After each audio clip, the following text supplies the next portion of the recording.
Welcome to the CAMS Industry Summit here at Northwood University. I'm Sarah Vantine of the Fixed Ops Roundtable here with Ted Ings, and today our first session will be covering technology trends in automotive. And Ted, we have an esteemed group with us this morning. Sarah, we do. We're at the 62nd Annual Northwood International Auto Show, and our first panel today is about technology trends in automotive. We have some leaders in our industry. I'm going to ask you each to introduce yourself and what you do, starting with Maureen. We'll go right down the line. As we get a little bit further, Sarah will hand that microphone a little bit further in. Maureen? Good morning, everyone. I'm Maureen Martin. I'm our Vice President of Strategic Alliances for Dynatron Software. We are on the fixed operations side, obviously, of the business, and just delighted to be back here at Northwood University. Hi, good morning, everyone. My name is Mike Grubich. I'm CEO of an organization called Trego. We are a talent firm. We help organizations with identifying and bringing in and developing the right talent for their auto dealerships. Brian Kramer. I'm the Executive Vice President of Cars.com, Dealer Growth Success. I'm Gigi Ho. I'm VP of Technology and Data at SEMA, and we put on the largest vehicle trade show in the world. You do. Good morning. I'm Shawn Leibold. I'm with Reynolds and Reynolds. I handle our industry relations. Good morning, everybody. I'm Diego Rojas. I manage our DART program at Lithia and Driveway. Yeah. Excellent, everyone. Welcome, and thank you for being here this morning. To kick things off, and I'd like to start with Maureen first. We want to talk about key technologies in driving innovation. Maureen, from your perspective, what is the most important pieces that we should be considering regarding technology in our industry today? I think one of the biggest things is that we need to develop technology that solves issues that we have in the automotive industry. So when we're looking at serving our retail dealerships, it's very important to make sure that, for example, in our case with data is only as good as it is actionable. And how do we take that data and help a dealership to really thrive and grow? Because when you think about automotive, I mean, we are at the free enterprise here at Northwood University, but think about the fact that we represent that in every single community in this country. And so when we look at that, we want to look at things that are solving those issues. We want to be able to leverage the technology to make it so that they can focus on their people, their culture, and their customers. And so we're really looking at things that are taking AI and machine learning, and how do you really take it to take that information to make it actionable? So for really looking at what we're doing in technology, and you look at this panel I've had the privilege to work with in the industry, is how do we leverage that collaboratively together for net profit of our dealerships? Because at the end of the day, it's all about the communities that we serve. And Mike, to pivot a little bit into that technology conversation, with innovation in how we hire and how we acquire some of talent for these roles across the industry, what are you seeing regarding key technologies?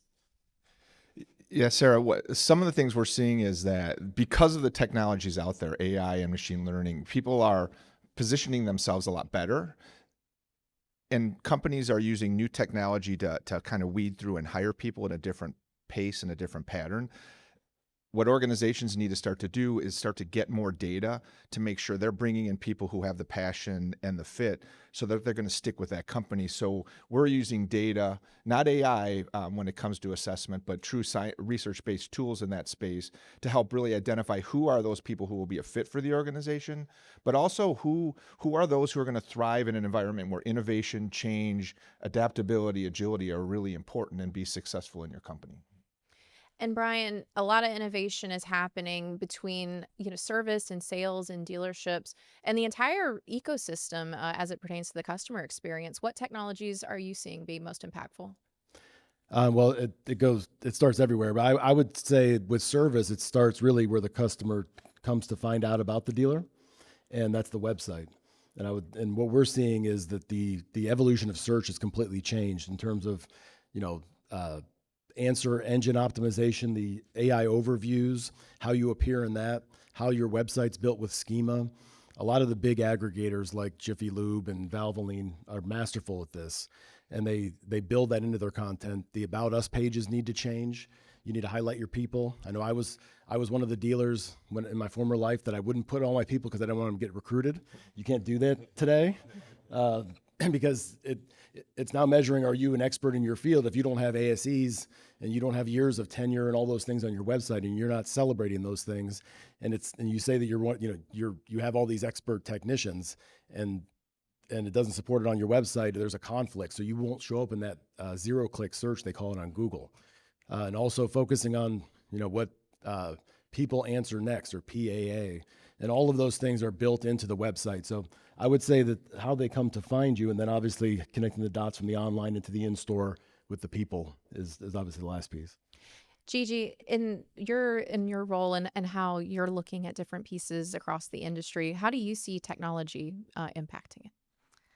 That is a loaded question in our industry. Technology spans not only how the users or our consumers, customers experience their vehicles, but also the innovation that goes within a vehicle, off the production line, and also for us in particular, the aftermarket and the innovative products that go into it after ownership is taken place. So for me, when we look at technology, when a customer modifies their vehicles, they're modifying all kinds of built-in systems that have been integrated into the vehicle. So for, SEMA right now is experiencing a very large initiatives with regards to ADAS and how we work with OEs and dealerships post those modifications to recalibrate really those sensors and camera, focus points. There's huge opportunities also with regards to that, because you look at ADAS and you think that it's uniformed across different OEs, and it's not. Every OE develops their own ADAS technology, and that causes an issue when drivers are on the road. So really there's a standardization that needs to be developed and adopted for our industry with regards to that.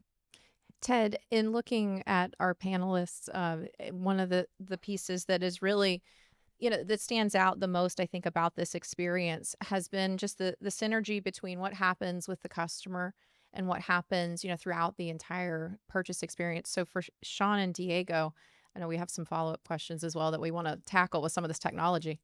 Shawn Leibold, we recently, Sarah and I, had a chance to spend some time at the Reynolds and Reynolds Amplify Summit in Dallas. Some of the folks up here on the panel were there as well. Reynolds is making great strides with AI. You've embedded that into a number of new products. What can you tell us about that, things that you're working on with AI, and any future predictions for our industry? Yeah, I think AI is one of those things where we have to be careful because it's the new shiny toy, right? So everybody has to have it, but yet they don't know what to do with it. And then all the information that comes out of AI is a lot, and it's a lot to absorb, but then how do you apply it? So we've tried to take kind of a foundational approach with AI to give the tools back to the dealership so that they can make business intelligent type decisions, not only with their customers, but how are they going to go and make their next moves strategically with the data. There's so much data. We obviously are a DMS company, but we also do a lot of other things. So we house all that data, but how do we help the dealer get that data quicker and then have intelligent decisions around that data? So that's kind of the way I look at AI. I know it sounds very cliche, but it's definitely going to be a walk, or crawl, walk, run kind of approach. And Diego, at the end of the day, it all still comes back to the people within our organizations. Tell us some of the things that Lithia is working on, in particular the DART program, which you are a very big part of. Oh yeah, no, and it always starts with our people. I love that our DART program really embodies our mission statement of growth powered by people. We've been very lucky to be able to hire some fantastic students from Northwood University, Vanessa Collins being one. So sorry about stealing her, maybe Ted, from you a little bit. But really, that's where it starts, is with our people. And with our DART program, we really believe that we're bringing in high potential talent that will become leaders for our organization. And this is said by our CEO, Brian DeBoer, that without our people, we don't have a business. And this is a people-to-people business. And technology is moving really fast, and we're definitely leveraging a ton of tools that is helping us, continue to drive profitability in our stores.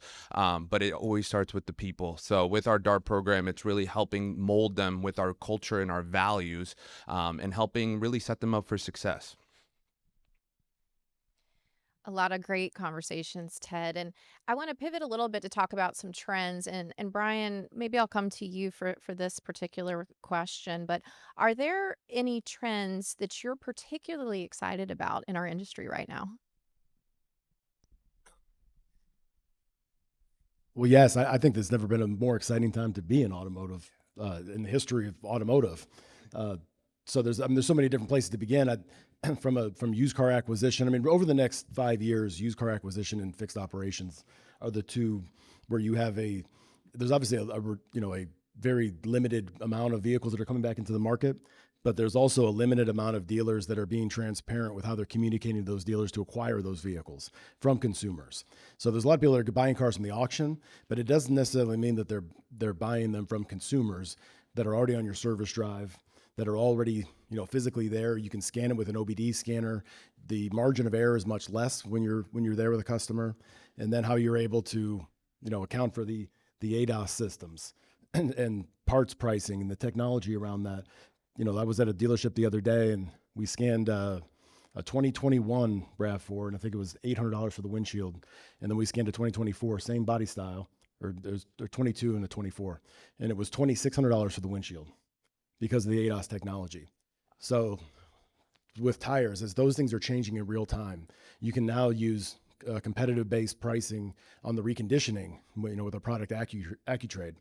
So as that stuff, I can't even imagine. We've got generative AI merchandising text optimization as we're selling these cars in order to turn them more quickly. So it's a limitless amount of excitement for me. I mean, I could go on, but it's I don't think there's ever been a more exciting time to be in automotive retail.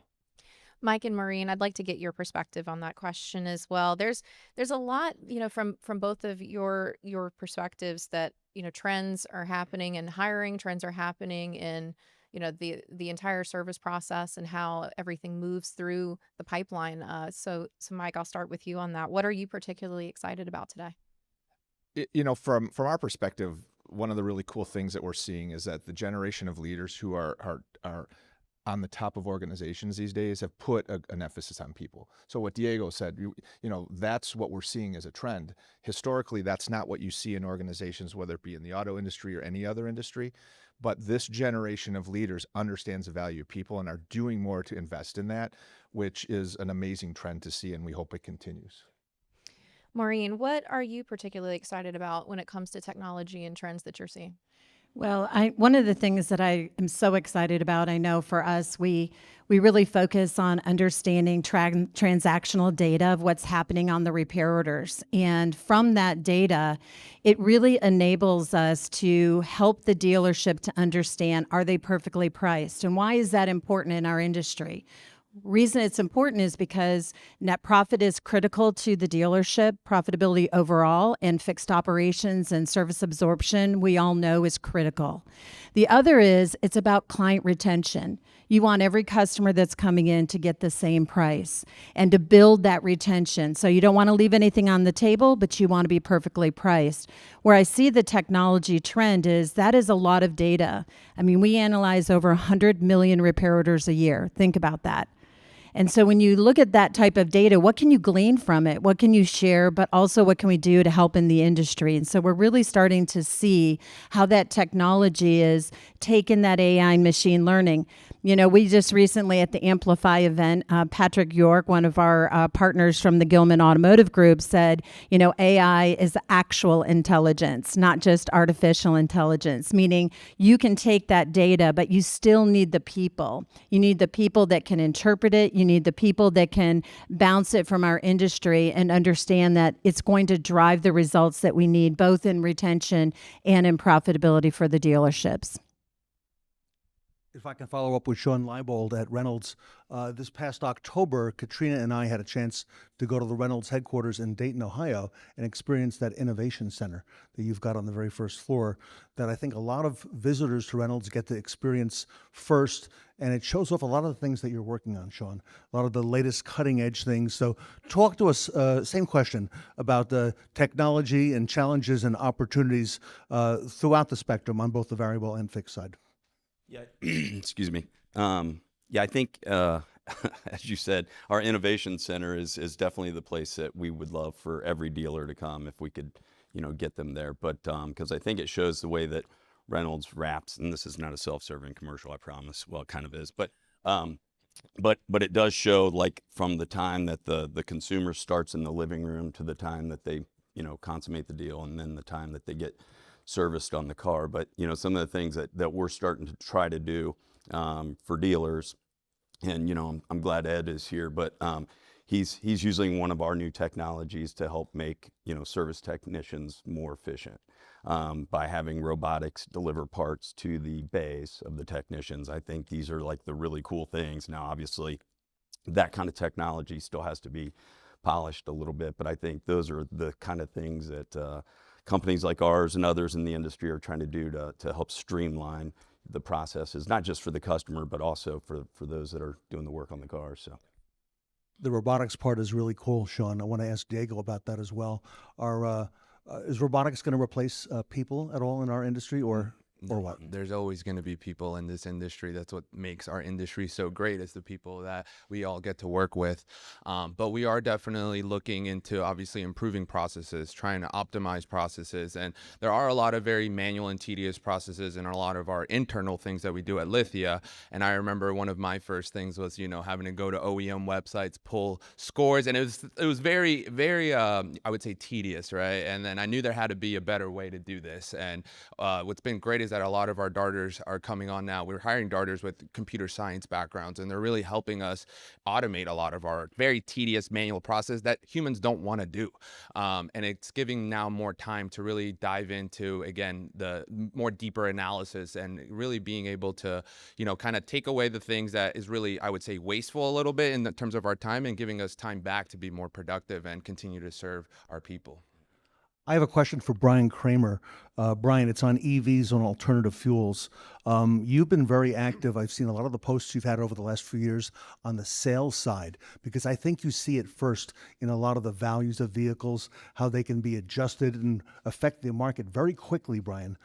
Talk to us about that, and you know, maybe what the future holds on those alternative drivetrains. Well, I would say the future goes until the end of this month, because September 30th, everything's about to change. And for the longest time, we weren't seeing anything that was changing with the resale values of the supply chain with you know, still high demand under $30,000. And we're seeing that soften up for the first time. And as you go up in price, we'll see the softening of the resale values even more as a percentage. So like a Porsche Taycan or a G-Wagon, you know, EQSs, EBSs, I think Mercedes-Benz just announced that they're going to stop producing those. But those are the ones getting hit the hardest. Gigi, let me follow up with you on that, if that's okay. Some of the things that you may be seeing there at SEMA. So with regards to SEMA in particular, you know, enthusiasts and the builders and manufacturers that make up our association really are looking at twofold. One is really how to extend the excitement and life of a vehicle on the road with all the innovative products that are produced. And the other is really how to make that first experience purchase also exciting. What is interesting in the resale of that is it becomes much more private buyer and collections. So it's actually, as I sit here and I'm absorbing the dealership aspects and more, I would say, general consumer type purchase. Now, I am a general consumer. It's shameful. I work for SEMA and I've not modified my vehicle in any way whatsoever. It literally takes me to work. Where I really see SEMA and the companies within our association and our industry working with the dealers is really in that expansion. And again, working with OEs, we are a perfect liaison to the OEs to extend that ADAS technology, recalibrate, really help with even the warranty coverages that happen with vehicle purchases as well. I think that's where SEMA really plays a role in our industry, is really to help expand the excitement, usage, and longevity of our industry. Gigi, and I would follow up with you to say that these last 5 to 10 years have seen in technology with things like ADAS, things you're mentioning, things are happening at warp speed now. Oh, gosh, yes. Faster than ever before in our industry, if you want to speak to that. It's very exciting. Yeah, it is exciting. And what's really great is as we talk about AI, one of the things that can happen with AI is with really product testing. Yes, we still need to take those vehicles onto the road and make sure that, they function as needed. But so much of the tolerance testing is done with AI and with computers and technology, so that product innovation cycle that used to take 18 months, 2 years, is now happening in months. I mean, I work with our manufacturers directly, producing product content for the vehicles out on the road and vehicles rolling off a production line, and they're releasing new products monthly. I mean, it's really incredible. Technology is moving everything so quickly. And Michael, I have a question for you. We're talking about AI technologies, the customer experience. Talk to us about that, because I think nothing can replace that human touch.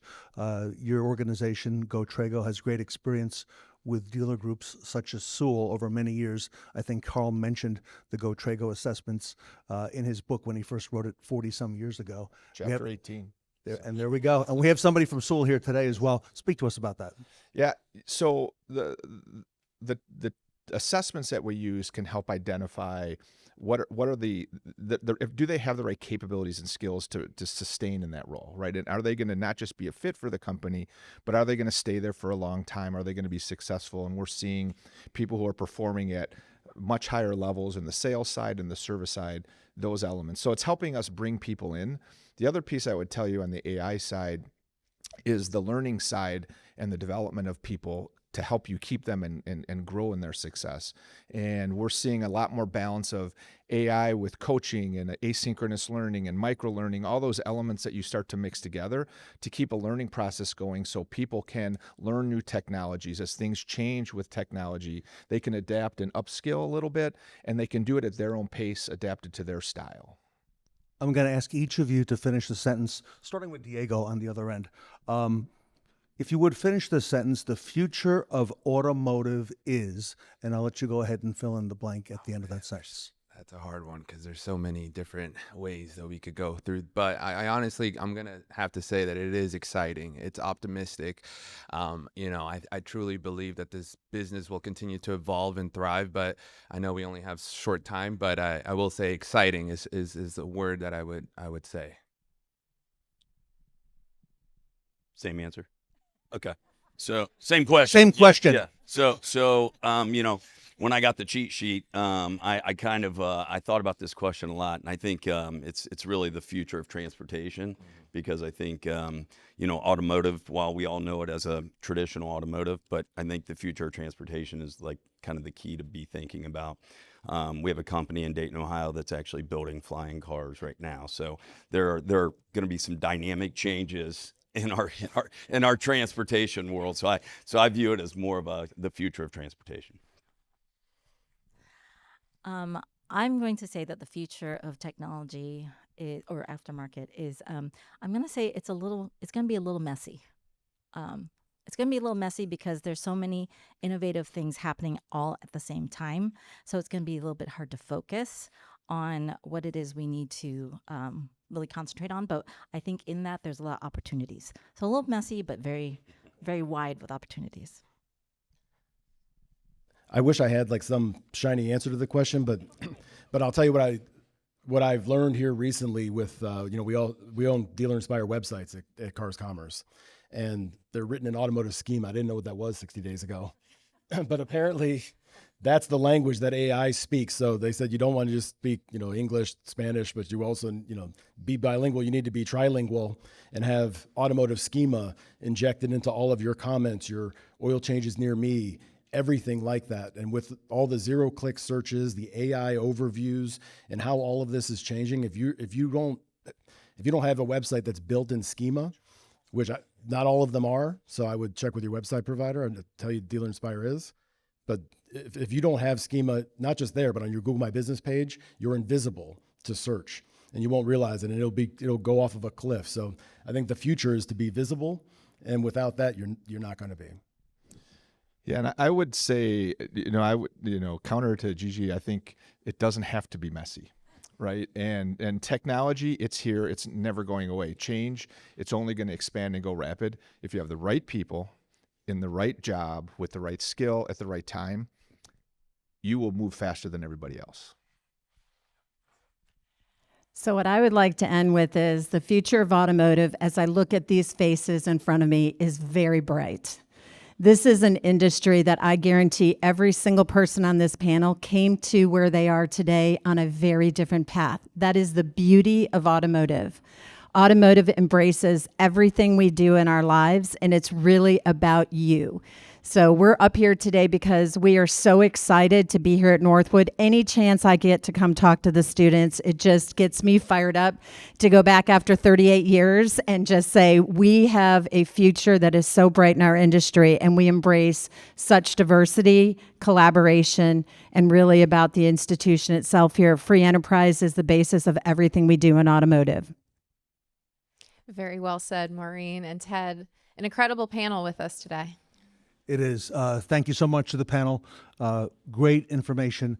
Everybody, if you would, please give it up for our panel. I'm here with Sarah Vantine at Northwood University, and we are going to be right back.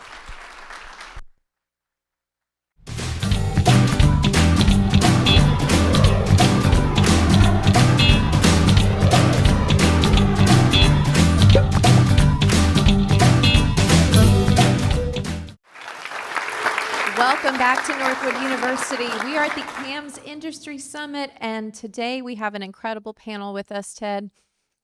Sarah, we do. We have the past Northwood University International Auto Show chairs with us here today. Great honor to have them here in person.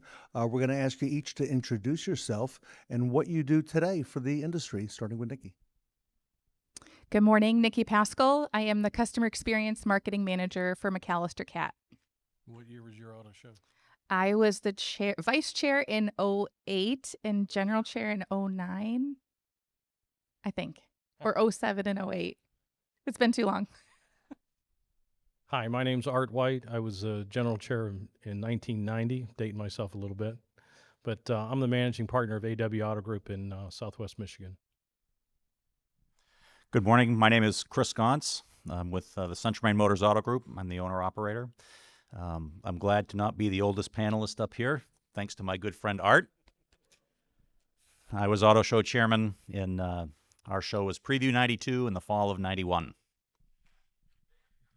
Good morning, Rob Wilson, president of Mid-Michigan Materials, Sand and Gravel operation in Southeast Michigan. I was chair of Northwood University International Auto Show in 2004 and the vice chair in 2003. Lots of incredible people on this panel today. Nikki, I want to start with you because these experiences at the Northwood University International Auto Show really set the stage for the rest of your career and the opportunities that come. So I'd love to hear your perspective. What was the experience like when you were working with the Northwood University International Auto Show? I think looking back is when it sets in. As a student, you sort of just do what you have to do. You know, you're running the largest automotive show, still the largest outdoor show. It is I think, the most prestigious event we have on campus. President McDonald called it our Super Bowl, or maybe Matt Bennett called it our Super Bowl. But you learn to work with everyone here on campus, whether it be students, whether it be other departments, whether it be faculty. You need everybody from a resource perspective to make the show work. 50,000 people coming through a campus in 3 days is no small feat. Having to manage everything from traffic logistics to trash removal, getting 500 cars on and off campus. It sort of stretches you as a student, but I don't think you fully realize it until you look back on the show. And so it's surreal even sitting here however many years later, 15.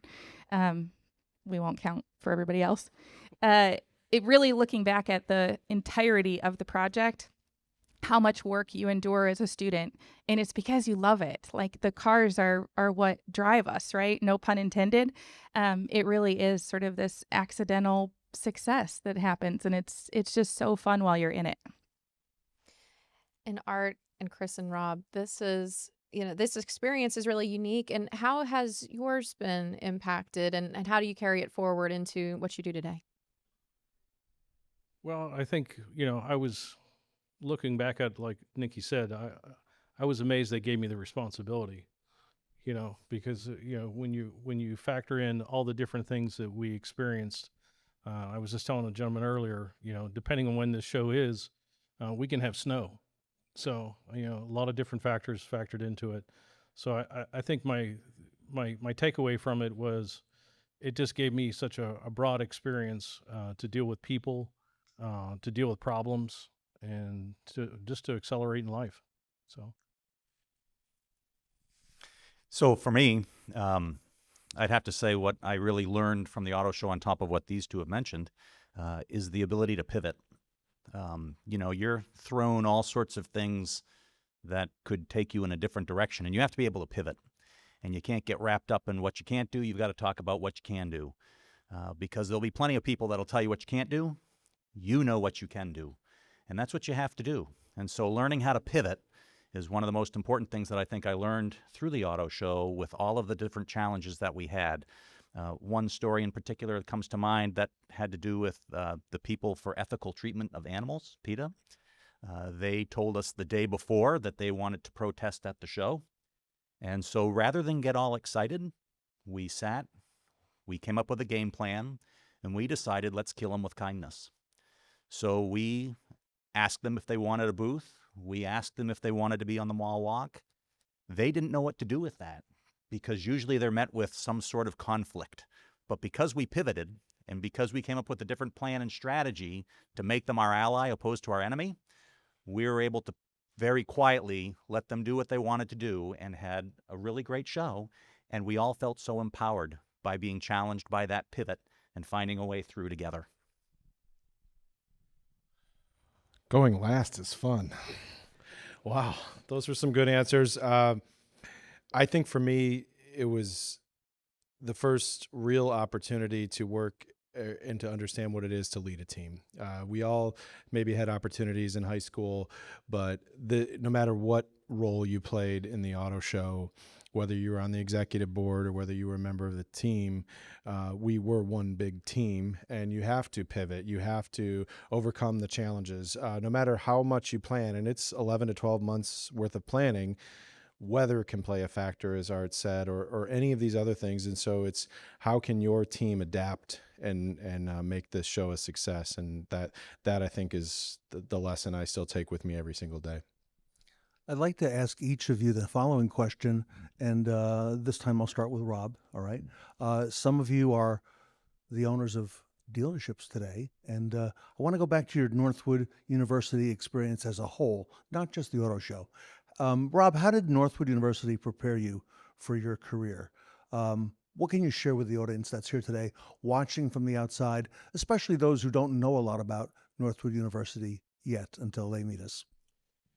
Well, so I candidly don't own a dealership. I went back after my time at Northwood after graduating from DeVos and decided to go into my family business of sand and gravel, and here I am 20 years later still working there. So I love the automotive industry. I follow it as an enthusiast and am passionate about it. But what did Northwood or this experience do for me? Just as I kind of touched on, I don't care what industry or what career you're in, we all have different things that come up.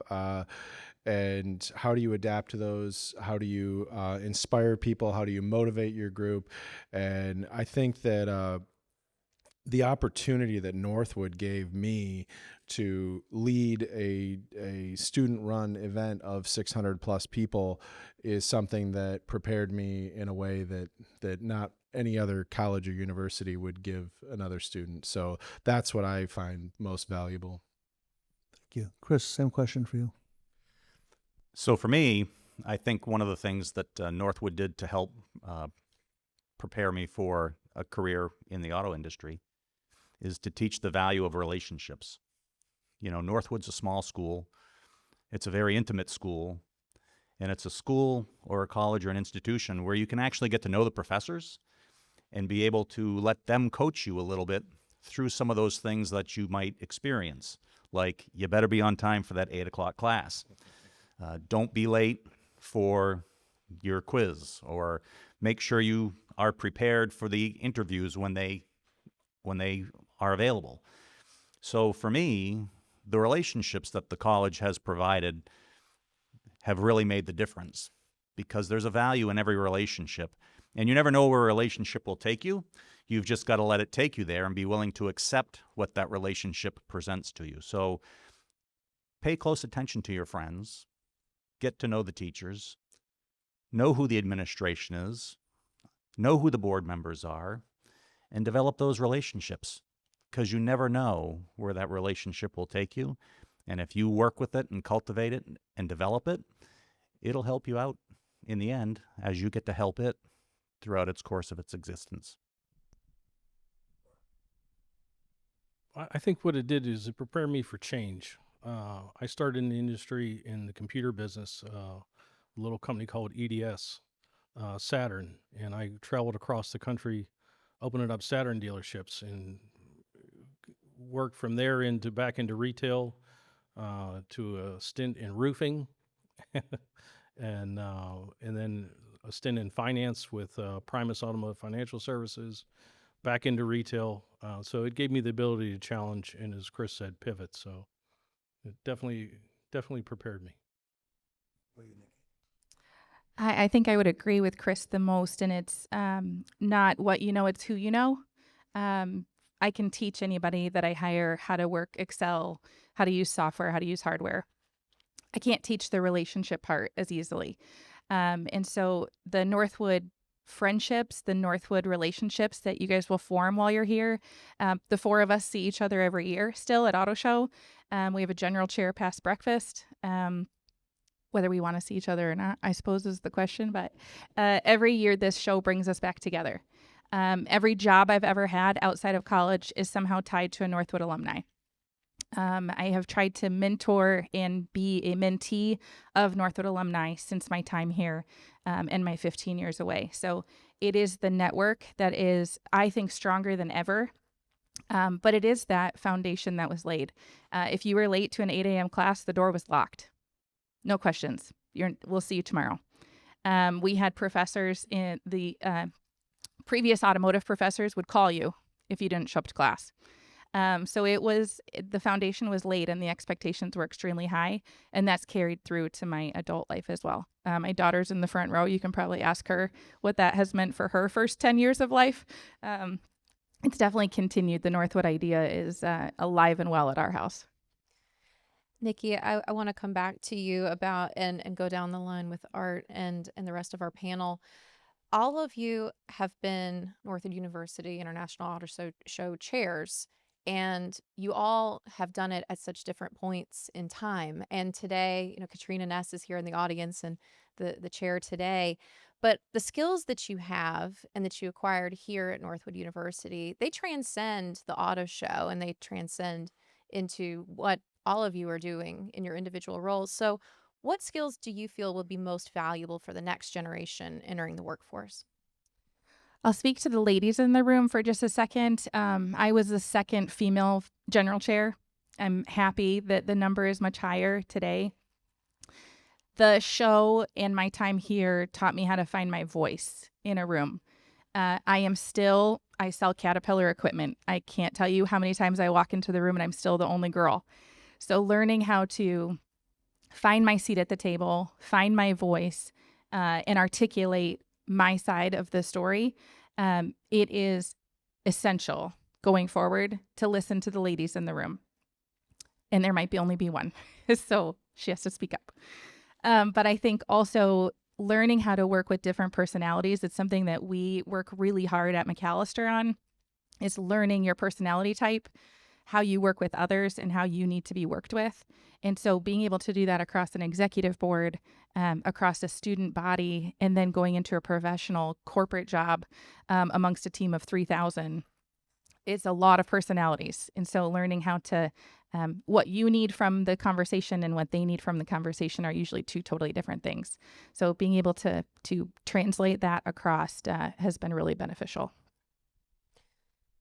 Yeah, I think my experience with it was really learning how to communicate and being able to express an idea of what I wanted to have done in my head and what actually happened were always two totally different things, and learning not to be upset about it, but learning how to work with people and how to extract their talent to get that job done, I think was just imperative. And it was one of the greatest gifts I certainly got from the Northwood Auto Show.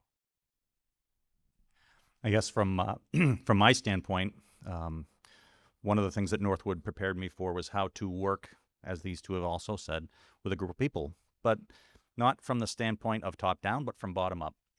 So how do you build that consensus? How do you pick that direction? How do you get folks who need to be coached in the right way? Northwood and the way that it does that through the auto show experience is very obvious in our day-to-day operations at our stores at home. You will not find another opportunity like this. The question is, will you walk through the door as it opens? And don't be afraid to walk through that door, because it's just an opportunity to learn. It's just a chance to get better. And if you talk about what you can do, like we talked about earlier, you'll find that Northwood education prepared you for all the things that you can do throughout the course of your life. You just got to do it. Yeah, for me, even though we consider this a small university, coming from a very small high school in the thumb of Michigan, it exposed me to different walks of life, different approaches. My vice chair was this very loud, outspoken Southern man that taught me a lot. And so it teaches you, as we've talked about, to adapt. It also it just cements, I believe, how you approach your life, and it gave me the opportunity to discover who I was, what I was capable of, and really that if you want something, and I think that's what Northwood nurtures in a way that not every place does. There's nothing standing in your way but yourself, and this auto show really gives you that ability to put what you talk about in the classroom to work, and to learn how to work and collaborate with your friends and colleagues. Question I have for Chris. A lot of the students who are here today will be graduating in the spring and go on to the workforce. Many are getting a head start with internship programs that we have seen as very successful coming out of Northwood. It seems there's no shortage of opportunities for them. Chris, if I can, what skills will be most valuable for this next generation of students who are going to be entering the automotive workforce? What do you think? Well, that's a pretty large question because there are so many things that the auto industry offers for people. So I think some of the skills, and we've heard it today, people, right? People. But not only that, I think a skill that has to be developed are those skills that are going to bring the best out of folks. And that's not the same for everybody. And so you have to kind of learn and figure out what's it going to take, right? And I guess for me as a car dealer, the entrepreneurial spirit is probably one of the most important things you have to have, because you can't get beaten down by what goes on around you. You have to look for the good, and you have to be able to identify that good, and then you have to be able to coach that good into a way that provides value for the person whom you're working for, especially if it's for yourself. And so I think one of the skills that really people have to pay attention to is the entrepreneurial skills of life, because you will be challenged every day, and you'll have to figure out that way to go through that challenge that's in front of you so that you can get out of life what you'd like to have. I like that. Nikki, same question for you. What skills will be most valuable for this next generation of students entering the automotive workforce? I touched on it a little bit at the beginning, Ted, but it really is those soft skills. So I can teach anybody our software system. I can teach you how to load inventory. I can teach you how to search the website, whatever.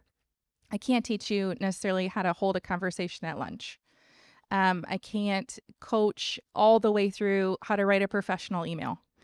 It is amazing the skills that you learn here at Northwood that are not taught at other schools.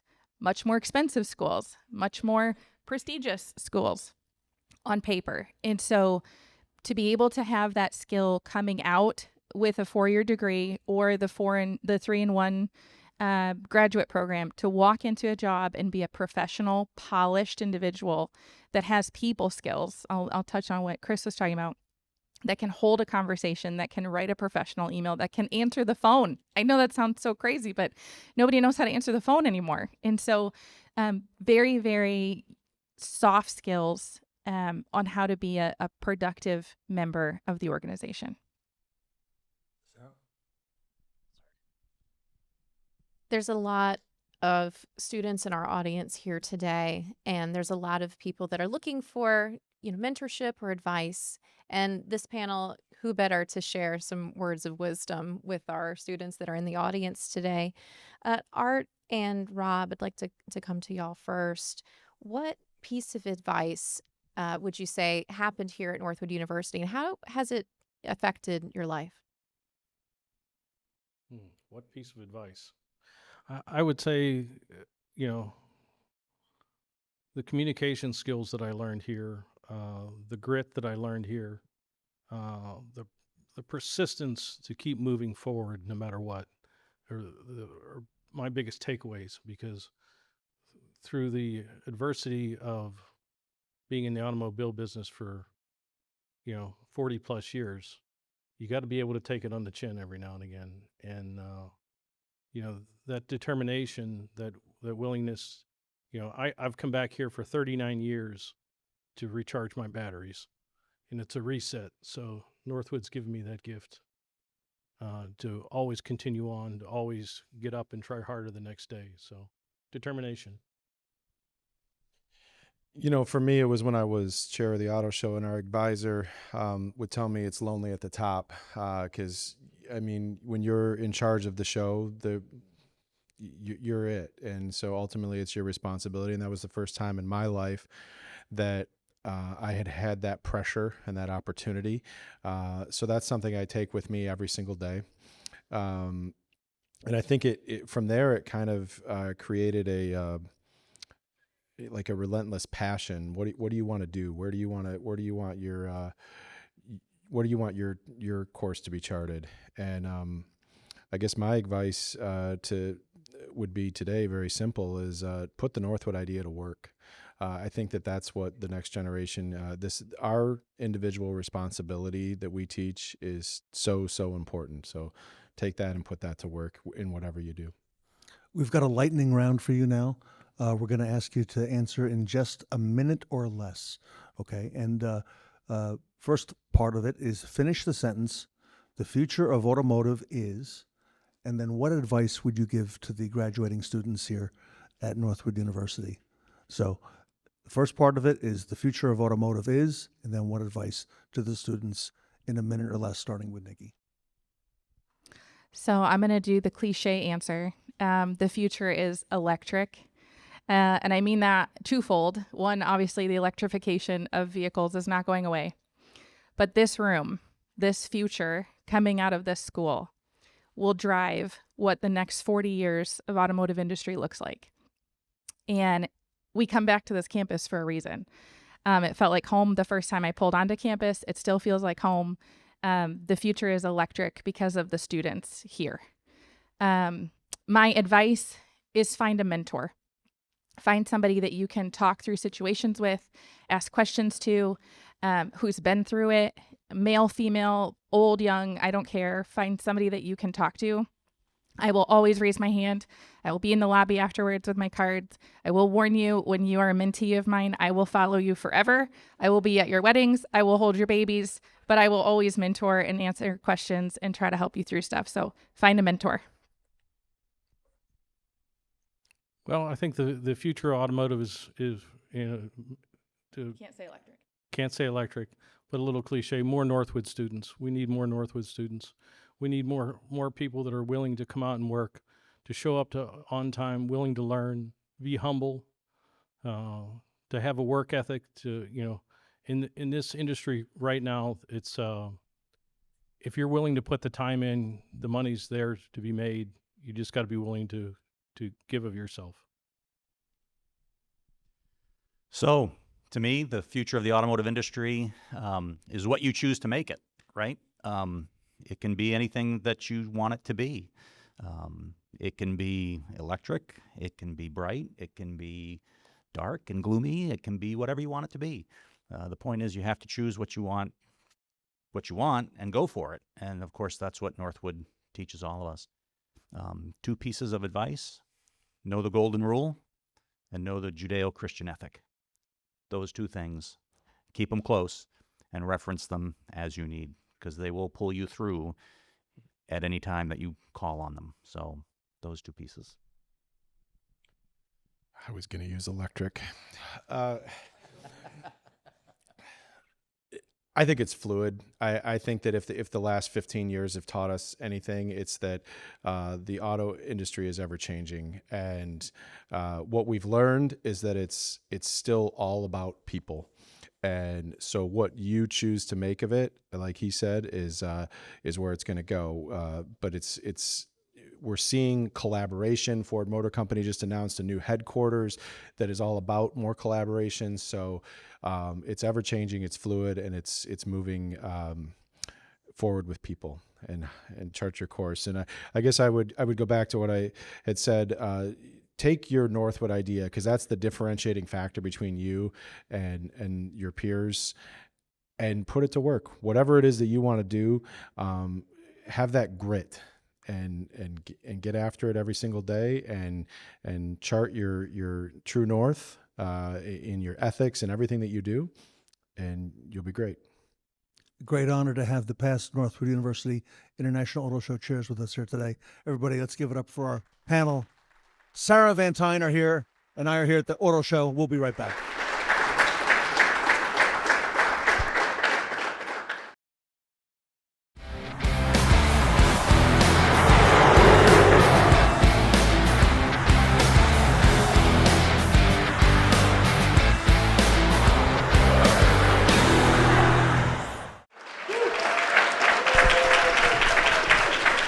Welcome back to Northwood University. We're at the CAMS Industry Summit at the International Auto Show. Ted Ings and I from the Fixed Ops Roundtable are here today, and this panel, Ted, is a very exciting topic in our industry. The Women in Automotive panel are very honored to have this group with us here today. I'll ask you each to introduce yourself, tell the audience who you are and what you do in our industry. Good morning. I'm Cameron Wilson. I'm the Vice President of Education and Training for the National Automobile Dealers Association.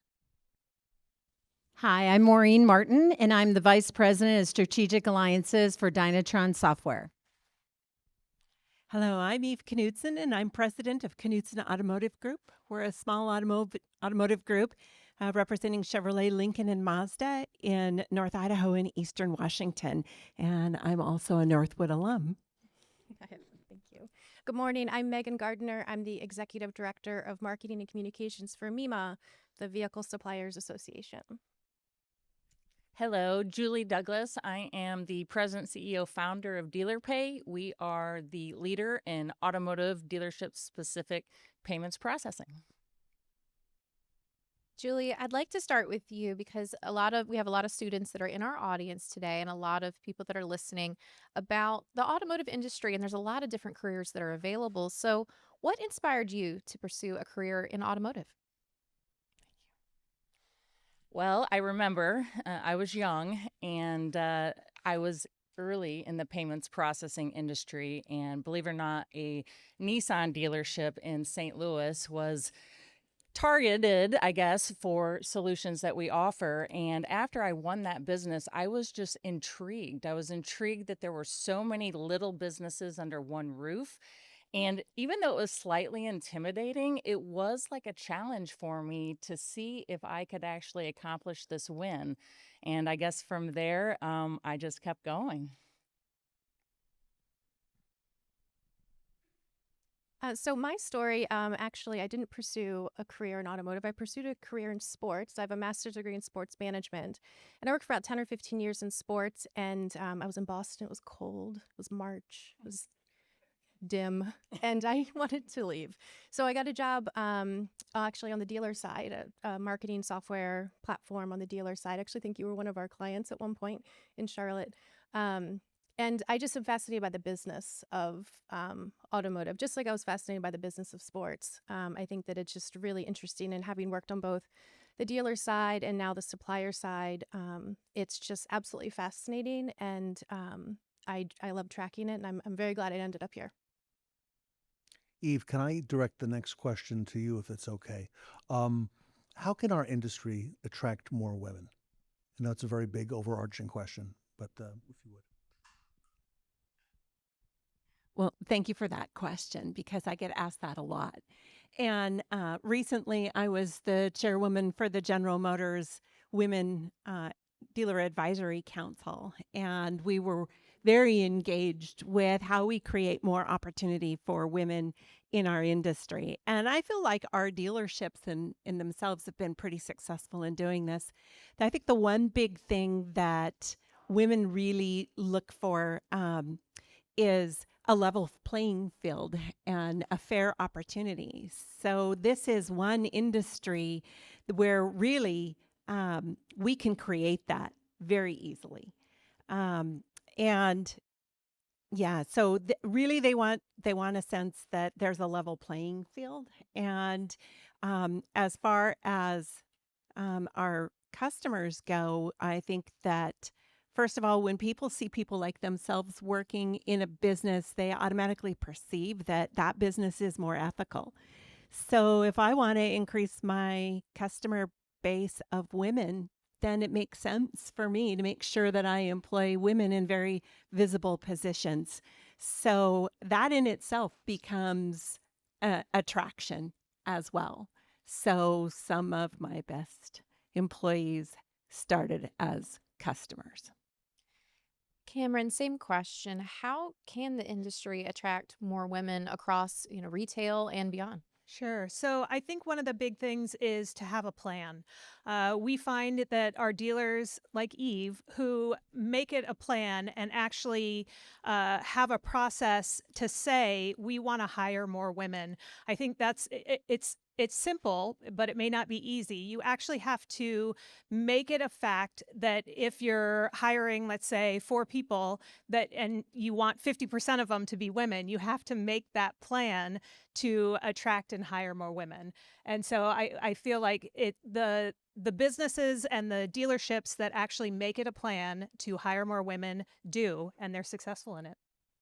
Maureen, to pivot a little bit, so attracting talent and attracting women in the automotive industry is incredibly important, but there's still a lot of challenges. Could you speak to some of the challenges that women face in the industry today? I don't know. I look at the industry and I think wherever we can make it that it's authentic, right? Women need to be authentically themselves. They need to see a playing field that is fair. They also need to see other women. They need to see that a collaboration of diversity of thought is really critical. But there is really, I kind of go back to a year ago when I was here with the Northwood students. And one of the things that I learned from them was we need to really help parents and communities to see how critically valuable a career in automotive is. And by doing that and having a plan, by being sure that you can see other women in the industry, and for us to do like we're doing today, which is come out and talk. I've been 38 years in this amazing industry that I love. And, you know, I was unique because I didn't pursue it. I actually got a recommendation from the marketing chair at Western Michigan University, and I interviewed with Ford Motor Company for practice. But I was so blown away by the industry and the dealers that I met, I thought, this is exactly where I need to be. And so I think that the challenges also, though, too, is that, you know, women are still moms. I have triplets that just graduated from college. And so if you think about being an executive in automotive and having triplets, it's a dynamic experience. And so how do we also bring that into our retail dealerships, into our companies to understand? But I love it because it's a common ground between men and women in this industry, is that many of us are parents, and you find that common ground, which then opens the conversation. Megan, same question as well. Thinking about, you know, women in the industry, what challenges and opportunities are there? Yeah, thanks for that question and the use of the word opportunity. I think that's the biggest part. The comment that was there, that see the opportunity and see those people, those women in those positions.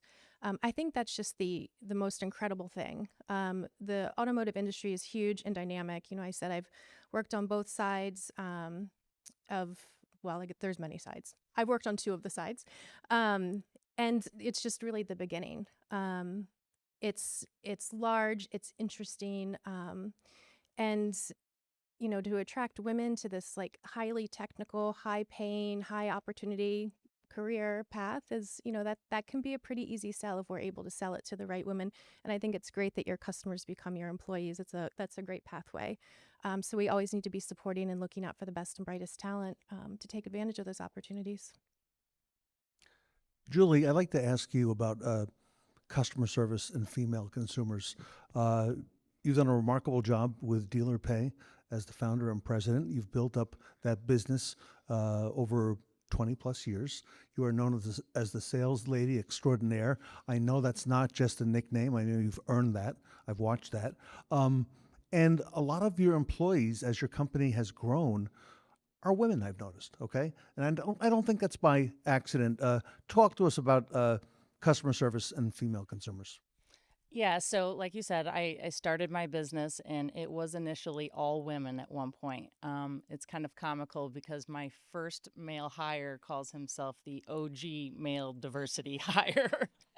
But no, I mean, you know, I found that, you know, having these strong women and supporting this business, which isn't an easy business in the payments industry, highly competitive, is their thoughts, their ability to multitask, their ability to sort of relate with dealers on a level where, you know, no different from men, but they just seem to really have a passion for their jobs and they support the company very well.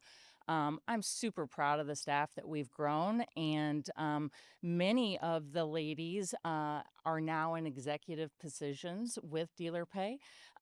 Even one of them I happened to steal out of a dealership to bring over. So, you know, it's a very interesting dynamic, as you had mentioned as well, being able to relate to dealers on all levels in each of the departments.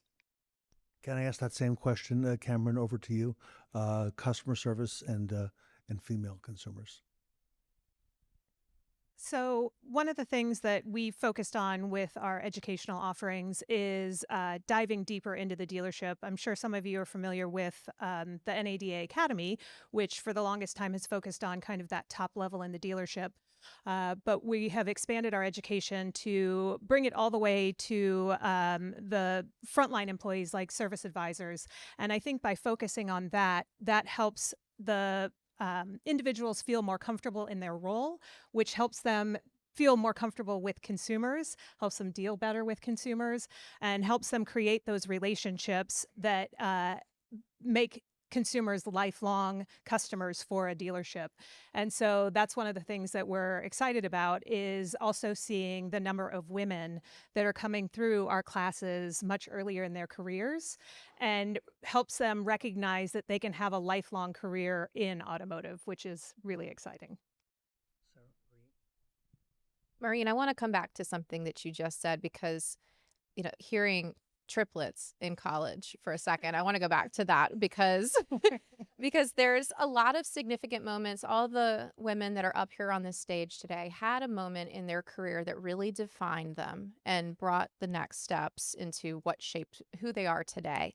So can you share a defining moment that you feel significantly impacted your career? So many. Something that just came right to my mind. I had a really unique opportunity that one of my biggest mentors in my career was Jim O'Connor, who I am still very close with. He retired as a group vice president of Ford, but I met him very, very early in my career. And Jim told me from day one that you have to authentically embrace who you are and the gifts that you bring to the table.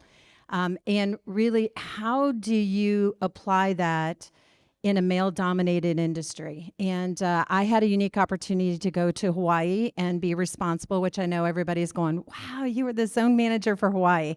You're on an island in the middle of the ocean. The two people before me had left the company because they didn't feel embraced. And so when I got there, I could feel that the dealers needed a very different approach. So I asked politely for Ford to go away for 3 weeks. And I said, let me be me. And so I went to every single dealership. I got to know them individually. I got to understand that, a dealer on Maui is different than a dealer on Kauai, which is different than Oahu. And because I was able to have the ability to really embrace it, my relationships there are still to today. I've been involved with them for over 30 years with the Hawaii Auto Dealer Association. As a matter of fact, that's happening right now. And they sent me an email, a text last night saying, we're missing you. And so those relationships are ones that you build and are there forever. And if you're blessed to be in the business, as long as most of us are here on this panel, that's really very exciting and something that you can pivot. That was brought up by our prior chairmans, is really a gift to be able to do that. And that was one of my biggest defining moments. Eve, I'd like to ask you the same question, because from the dealer side, there's a lot of us, a lot of dealership employees, a lot of dealers in the audience today. But how was there a moment that defined your career, and what would you say it was? I think I've had a lot of defining moments. Certainly a defining moment was making the decision to come to Northwood, at that time Institute. And, I was thinking about women in automotive back then. When I came here, there was one female in the class ahead of mine, and I was one of two, right? So It's interesting because Northwood, I think, defined my career by teaching me that I had a voice. I've never felt like I didn't belong in a room, even if it was a room full of men. And I've never been afraid to speak up. And I got that from my experience here. And that probably has done more to define my career and contribute to my success than anything else. Lots of great discussion happening, Ted, and so many inspiring stories. For sure, absolutely. Megan, if I can come to you, what advice would you give to your younger self entering this industry as a woman in automotive?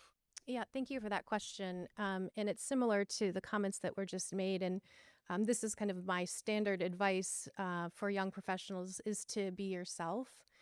I really struggled with that. You know, my natural self is I'm a little shy. I kind of just do my work and and it's hard to really, be noticed when you're young and you're quiet. And certainly my confidence grew over time, which was, that was helpful. But I watched other people who I considered to be successful, and I thought, oh, if I'm only a little bit more like that, or if I'm only a little bit more like that, that was very uncomfortable for me to be a little bit more like that.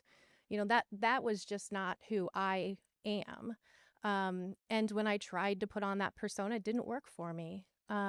So when I got into a management role, I had this really great team of very young people. They were just lovely and hardworking, and we were in a startup environment. It was just one of those things. And there was a holiday where they all had given this, like, signed a card and gave me a bottle of wine or something like that. And they did it in front of everybody. And they said something along the lines of, like, thanks for being you. And I was like, oh, wow. Like, I feel like I finally figured it out.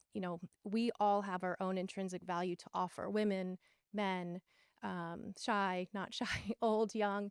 And that diversity of thought is what makes the companies that we work for and the teams we work on more successful. So, in trying to be somebody else, I was doing not only myself a disservice, but the organizations I was working for. So that's what I would tell myself and tell anybody who would be willing to listen, to be yourself and trust in the gifts that you're bringing.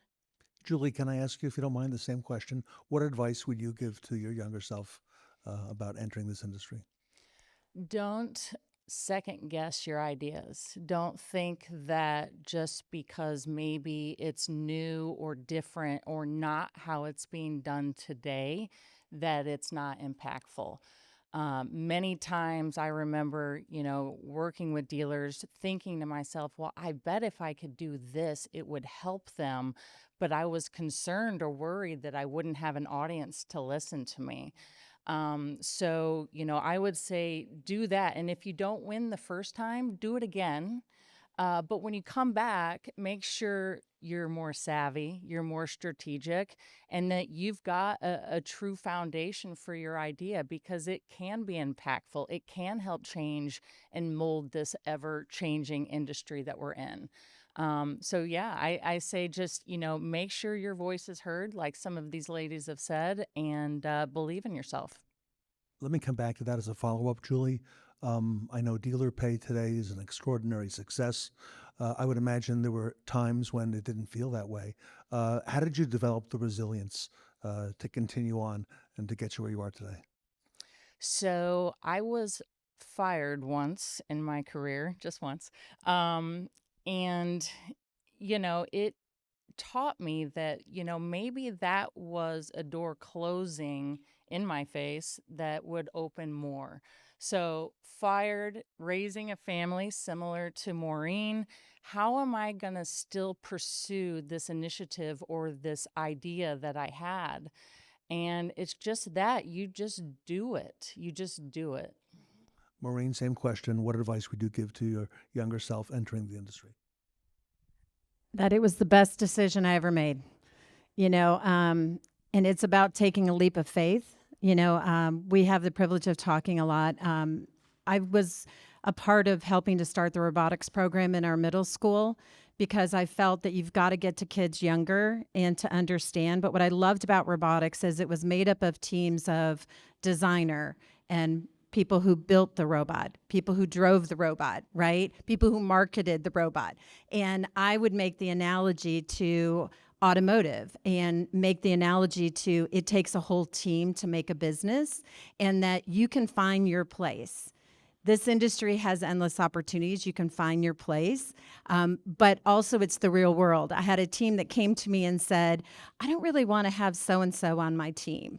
And I thought, okay, and then the advisor from the school had already talked to this group of very powerful women, by the way, and I said to them, you know, you all three are amazing, and you're going to find a top job with a top company. Let me share with you what will not happen. You're going to go to that company because they're awesome, but what they're not going to do is say, hey, do you want to work with Eve and Julie and Sarah? They're going to say, here's your opportunity, run with it. And so I think that that's what you have to embrace.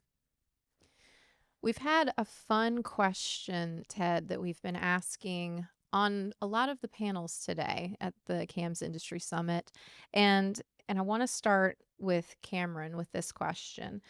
Finish the sentence. The future of automotive is, and what advice would you also give to our students listening today? So I'll start with the advice. Something I wish I had learned earlier in my career is if you don't ask the question, the answer is always no. So if you want something, ask for it. If you're told no, keep asking until you get the yes that you want.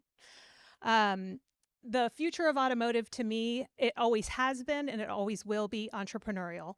Working in this industry teaches you that there is always a path forward and there's always something new on the horizon. I think for me, I would say that the future of automotive has endless opportunities, and there's a place for everyone in the industry. From an advice perspective, I would always give students, or really anyone, is that the only thing constant in business or in life is change. Those who embrace it will succeed. I know Brian Benstock will talk about that, I'm sure, today, and that is advice that I have always lived by and always share with young people. So I'm going to start with the advice too. So the advice I have that worked for me is if there was something I saw in somebody that I wanted to know more about or I wanted to be like, I did everything I could to pursue a relationship with them, to have a friendship and to learn from them. And then what I would say to the future of automotive is driven by women. I second that. I'll third that. So the advice, of course, I just gave it, which is to be yourself. Another thing I live by is you make the best decision you can with the information you have at the time. That's gotten me out of a lot of sticky situations when I feel like I should have done something differently. And the future, I was actually talking to my colleague Brooke earlier about this because it's such an exciting future. But we were talking about people. And it's kind of in twofold. First, attracting and retaining the best and brightest, whatever they look like, whoever they are. We have a lot of complex problems to solve, regulatory issues, legislative issues, electrification, workforce, all of those things. And we need the best and brightest to do that. So I'll say the future is people. The future of automotive is ever changing. It's dynamic, it's diverse, but you've got to embrace the change. My advice is don't stop hustling. We're in an industry that hustles. You got to hustle alongside. Be the first to show up. If you don't succeed, be the first to come right back. You know, many dealers, as I struggled through many years of sales, have said, you know, Julie, you're just out there hustling. And believe it or not, people respect that. So don't stop the hustle. Sarah, if I can ask you the same questions. You've worked many years in retail, both at the Hendrick Automotive Group and Scott Clark Automotive Group. So finish the sentence, please. The future of automotive is, and what advice would you give to the female students? The future of automotive is inspiring. I'll say that it's an honor today to be here at Northwood University.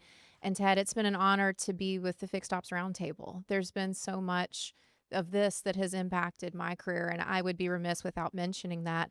The times that I was with Hendrick and the times that I was with Scott Clark, every opportunity was just every single thing I could, every single thing that I learned in those roles, I had somebody that helped pave that way.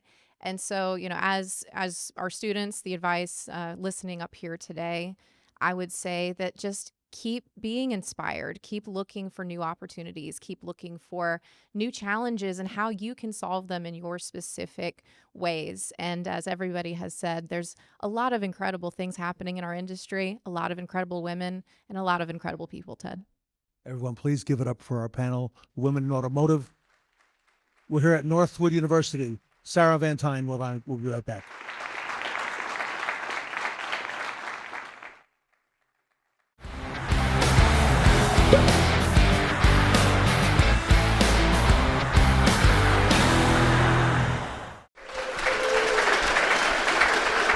Welcome back to Northwood University and the CAMS Industry Summit. I'm Sarah Vantine here with Ted Ings of the Fixed Ops Roundtable.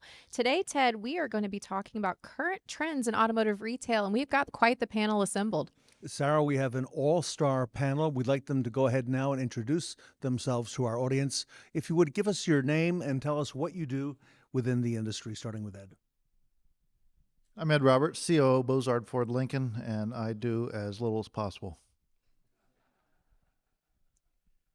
Hi, John Shalafo with MEMA, the Vehicle Suppliers Association. I'm the Chief Sustainability Officer for the group and also the Chief Operating Officer for our Aftermarket Suppliers Group. We also have an OE Suppliers group too, just to give you a little bit more about who we are. And I'm David Reinecke, President of Automotive Warranty Network. We process warranty claims for car dealerships on an outsourced basis. Good morning.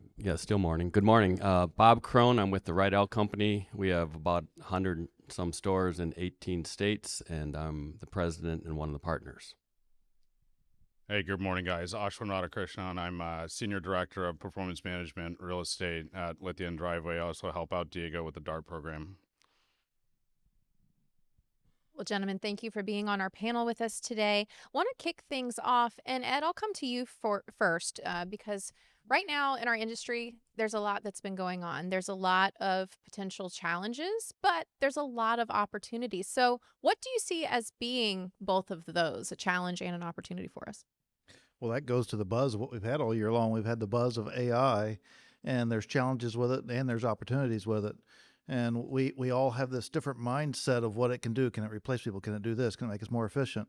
And we don't necessarily a lot of times have a clear plan of how we're going to execute it. And then it creates additional challenges. So the opportunity is to adapt AI to our business to where it enhances what we do rather than complicate what we do. And if it's not done correctly, it can certainly complicate it and increase those challenges.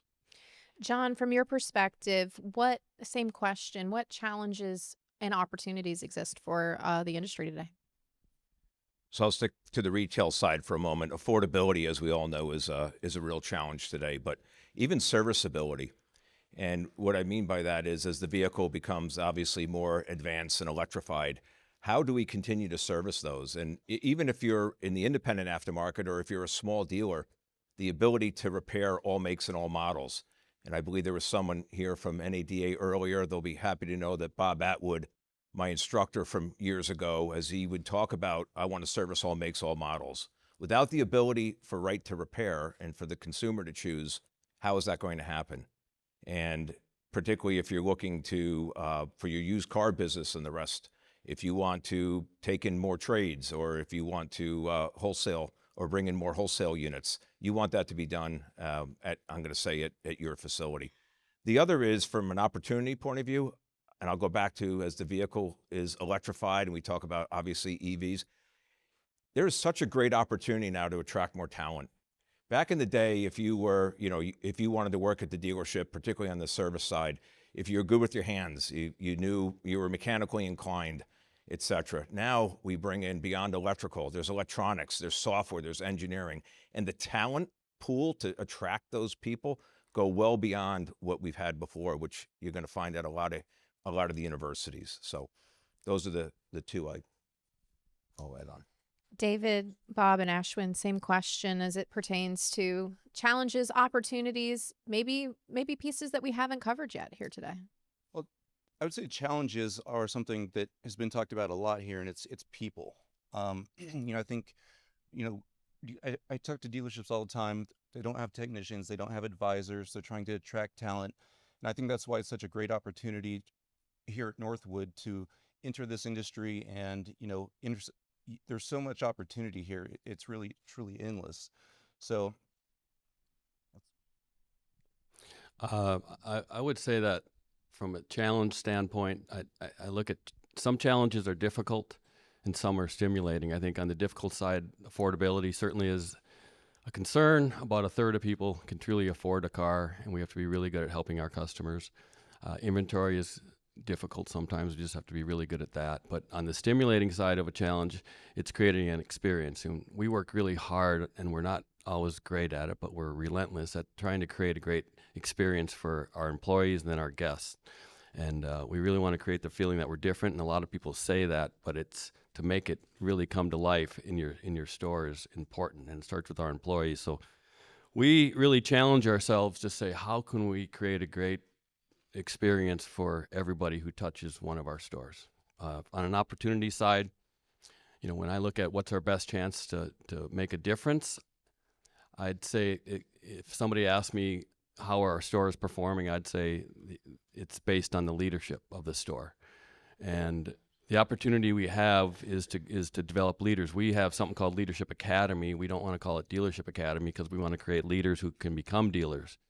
And we look really hard for people who have a strong faith, people who have a strong family, they care about their community, and then with those things in line, we think they can become a leader if they have everything else. So we work really hard on leadership and teaching people things like emotional intelligence and how to care. Whoever cares the most, we feel like they'll win. Yeah, I think a challenge and an opportunity is kind of how do we embrace technology while maintaining our people first culture. I think that's something that we have been challenged with and we're trying to figure out, because there's a lot of technology that can help our business, right? But that doesn't replace people, and it's helping people understand that the technology is not there to replace people. It's there to create a better customer experience while maintaining that people first culture. So that's something that's a challenge and an opportunity for us, and I think probably for everybody on the panel here. One of the questions we'd like to ask today, I'd like to ask the folks who are up here about the EV, electric vehicle outlook, and how dealers should be handling that at this time. Ashwin, can I come to you on that with your perspective? Yeah, I think, as we look at it, EVs aren't going anywhere, right? And I think that's a reality that we all need to embrace. And as a business, we've been pushing that as well. As we look at kind of the EV credits expiring later this month and some of the other challenges that are coming our way, we still see the EV market as the fastest growing market share within our business right now. And so I think it's just understanding that EVs are not going anywhere and then adapting your business to be able to maintain that relationship with the customer, whether it's an electric vehicle customer, gas, hybrid, whatever it may be. Bob, I'm curious your perspective on the EV outlook. Okay. If you look at the EV market, just pure EVs, it's been flat for the last 3 years, but it's shifting. It's not a Tesla market anymore. We have 29 Chevy stores, and their EV share is growing dramatically. So I think the outlook is strong. You add in hybrids, and you're up to 25%. 1 out of 4 people are in one of those vehicles. So what we have to do as dealers is we have to embrace it, and we need to meet the guests where they're at. And I think that we have a real opportunity to increase our knowledge. We have to be good on ICE vehicles and hybrids and EVs and our knowledge because there's some lifestyle changes that happen with the EVs, and we have to be prepared to talk about the entire ownership experience. And I think we have a ways to go with our sales team and embracing the knowledge around the options so we can be a good resource for a customer. I want to ask the same question to Ed, and then I'll come over to John and then David. Ed, you're a very large single-point Ford Lincoln dealership in St. Augustine, Florida. You retail approximately 1,000 units a month. You're a 10-time Triple Crown winner with Ford. You've been very successful with the EV market. Your thoughts? There was this wise and innovative guy that once said, if you think you can or if you think you can't, you're right. And that has been the slow adoption to EV. If you go in, you go in any store, everyone has opinions of EVs. And then you ask of those, how many of you have driven EVs? And usually you don't get very many hands. Well, the best person to buy an EV from is the one that drives an EV. So we do a lot of things to put our people in EVs so they can speak positive of it, because all of us have opinions, but reality are they're not going to go away. And we're not going to dictate what that rate is that it takes over the market, but ultimately it's going to grow. And we have to put people out there that's going to talk about it in a positive way, because when a customer comes in to buy an EV, the early adopters, they came in, they was going to buy an EV, it didn't matter what. So it's a matter of whether they bought it from you. Customer comes in, say, hey, I want to talk to you about it. And then our employees, our salespeople would talk you out of it. You don't want to buy one of those. Well, they'd leave and go somewhere else. Well, when you have someone that can embrace that, now once we've shifted past the early adopters and the tax credit's ending, we have to get better at integrating ourselves and educating our customers. And the best way to educate our customers is to be educated ourselves. And that's getting our people in them. John? I'll just give a couple of comments from the supplier side. The capital's been invested, the technology is there, the engineering is in place, and there's been a lot of really great comments already. Yes, we're going to see, the continuation of hybrids and ICE, but the technology train continues to move forward, and it is the future. How it will turn out each year, as far as mix, depending upon the political environment, et cetera, we don't know, but we keep moving forward. I personally just think with EVs, we have a ways to go still. I think there's a lot of infrastructure that still needs to be put together so that you can get distance on them. But other than that, I think that's kind of needs to be embraced. And yeah. Ashwin, I'll start with you and then go to Bob for this question, because there's a lot of conversation in the industry around direct-to-consumer sales, and we're seeing it. Of course, there's direct-to-consumer, maybe outside of the retail franchise model, but it's becoming more and more of an appetite for consumers today to have everything delivered or, right at their fingertips, right on their cell phone. So, Ashwin, what would you say the outlook is for selling direct-to-consumers today?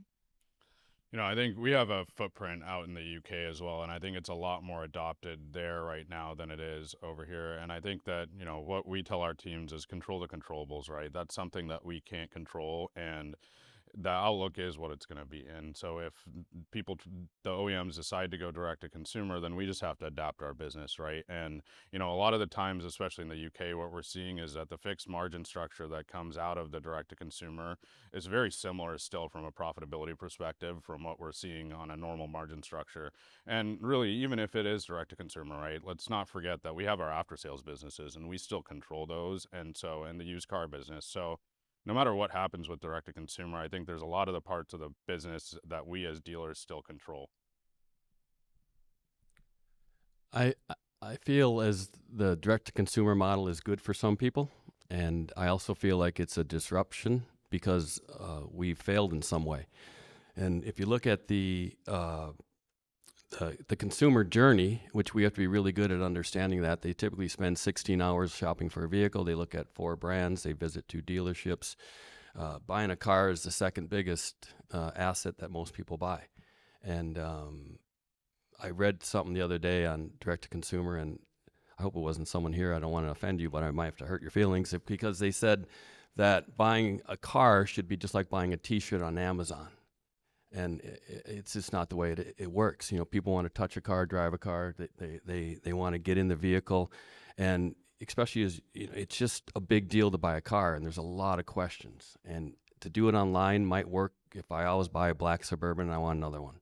But if you want to test the models and the people like shopping, and we say we have to speed things up. Well, they like interacting with the salespeople, looking at product. What they don't like is getting in the finance office, and they don't like that part. So we have to get better at maybe pre-doing some of that work. We have a great opportunity in our business now, because you go back 10 years ago, we communicated with 2 out of 10 customers before they got in a store. Now we have interactions with about 6 out of 10 customers before they get in the store. So the ability to build a relationship online, have a seamless digital process, is to me what direct-to-consumer means. Ed, do you want to handle that in terms of your thoughts as a retailer? So direct consumer is our manufacturers trying to fill the void that we haven't. As car dealers, we'd lock in on the way we've always done things. And that's the unfortunate part of it. Well, our consumer has changed. There's been so many things out there that's allowed our consumer to experience different things. And we're not looking at it through their lens. If we look at it through their lens, we'll simplify the process.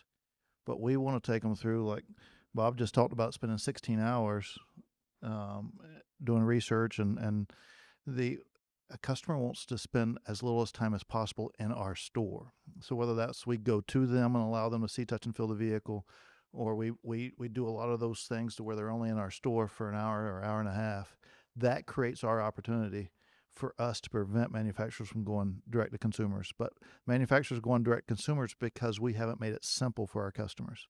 If we make it simple for our customers, then we won't have that void. And I'll give you one more element of that. We, as car manufacturers or retailers, we own the service department until we didn't service our customers well. And then when we didn't service our customers well, we ended up with all this aftermarket that we have to compete against now.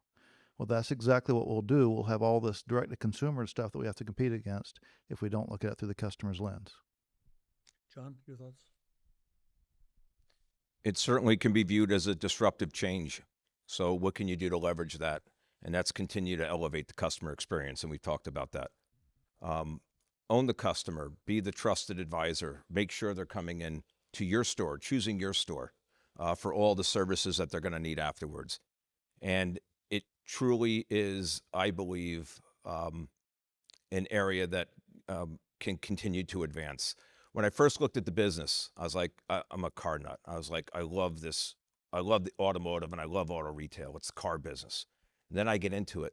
Wow, it's a cash flow business. And at the end of the day, it's a people business. So the more you can connect with your customers, the more they're going to call on you, and you roll with that disruptive change as it occurs. You can fight it, but do what you can to leverage the other opportunities available. I think just to echo what Ed said, it's shortening the time somebody has to be in the dealership. I mean, nobody wants to be in the dealership for, like you said, 12 hours buying a vehicle. But if you can shorten that up, I think you have the opportunity to still build that relationship, build that trust, make it a positive shopping experience. And then, like you said, retain that customer for service for life. So I'd like to ask you all about improved performance to be able to increase customer loyalty and some of the best practices that you're doing. Ed, you mentioned, and David just reiterated, that customers don't like to spend a lot of their time in the dealership. What about on the service side? What are some of the things that you've done to help make it more convenient and have less friction in the service process? In car dealers, we're common for creating processes and developing processes that makes things flow for us. And we don't necessarily look at it from the friction that it creates for our customers. But if we develop a process looking through our customer's lens, then we create experiences. And we can create an experience that our customer wants to be a part of. They choose you. And and we focus, Bob says he focuses on experience at his stores, and we are an experience store. And I want to remove the friction of buying. I want to remove the friction of servicing. And if that means that I need to do remote deliveries or mobile service or pickup and delivery, those are the things that I want to do. It doesn't matter how nice we make our facilities. It matters how we meet our customers on their terms. And when we meet our customers on their terms, loyalty stands. Can I follow up with that, Ed, if you don't mind? When I first met you, I think you had 1, 2, or maybe 3 Ford mobile service vans.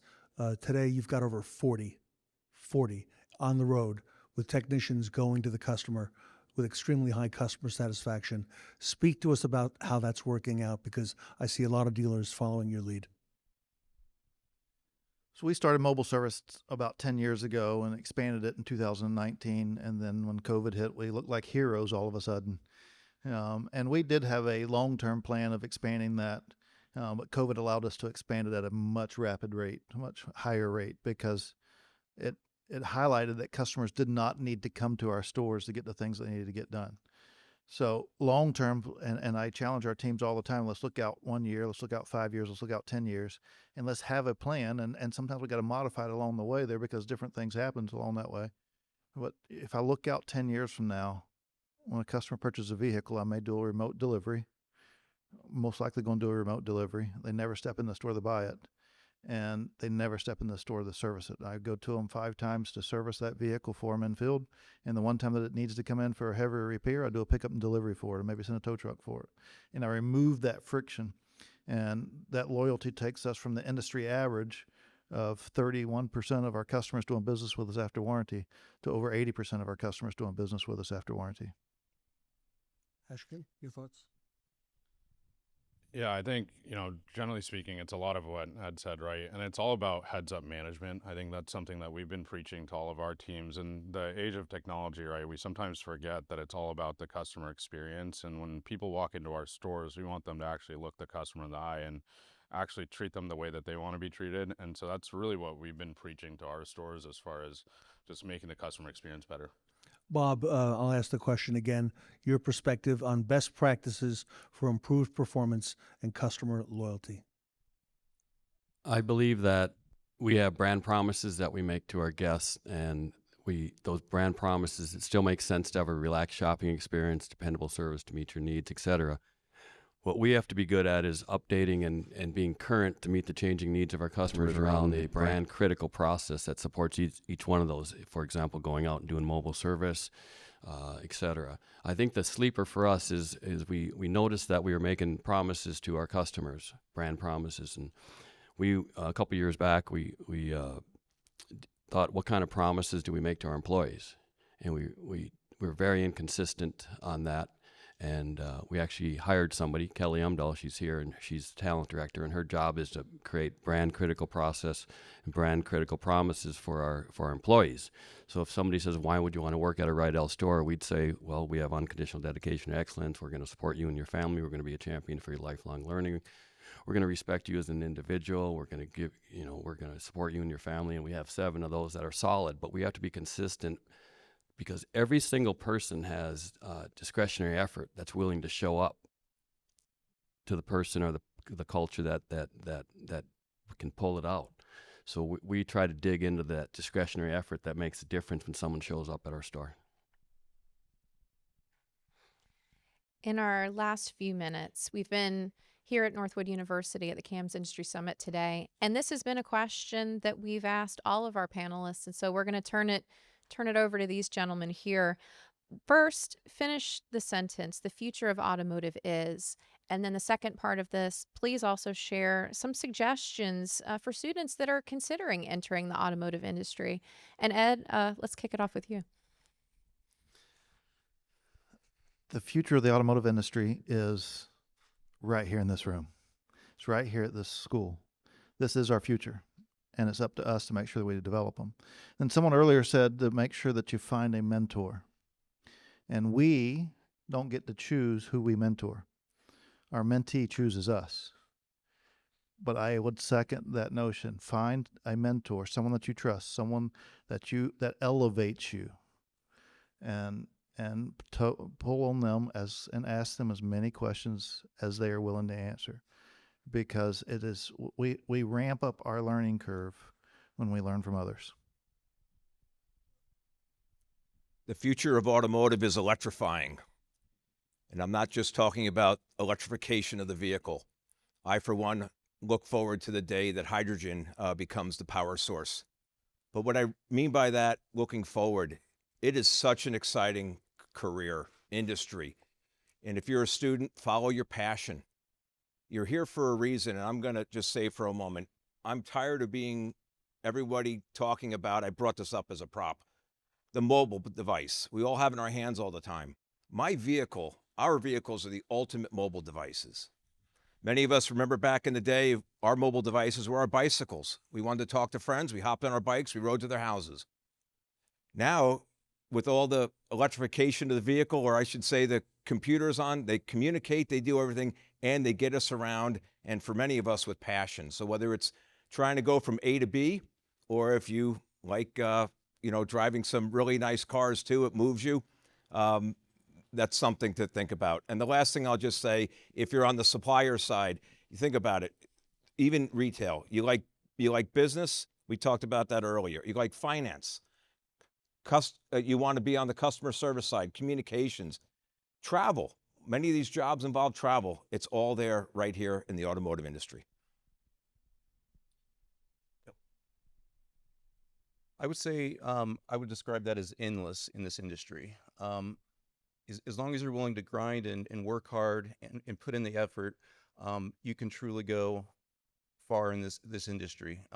There's really no limits to where you can go as long as you're willing to put in the effort and the work. I think it's going to be a blast. I love what we do. It's a great industry. It's interesting. It's, you look at revenue, it's $1.5 trillion of revenue. There's 4.5 million people who work in the industry. There's over 50 million cars transacted every year. It's not going away. It's only going to get better. And what we really need is leaders. Strong leaders will make a difference and create a great experience for your team that you lead and for the people you take care of. Ashwin, bring us home. I'll start with advice for the students, which is find something you're passionate about, right? Like if you had told me 4 years ago that I would have ended up in the automotive industry, I would have said you're crazy, right? And now that I'm super passionate about the industry and kind of on the same light, the future of automotive is growth powered by people. And that's Lithia's motto, but really it's all about the people, and it starts here at Northwood, and it's really awesome to see this, and thank you to Northwood for having us. Everyone, please give it up for our panel of retail experts. I'm Ted Ings with Sarah Vantine. We're here at Northwood University. We will be back.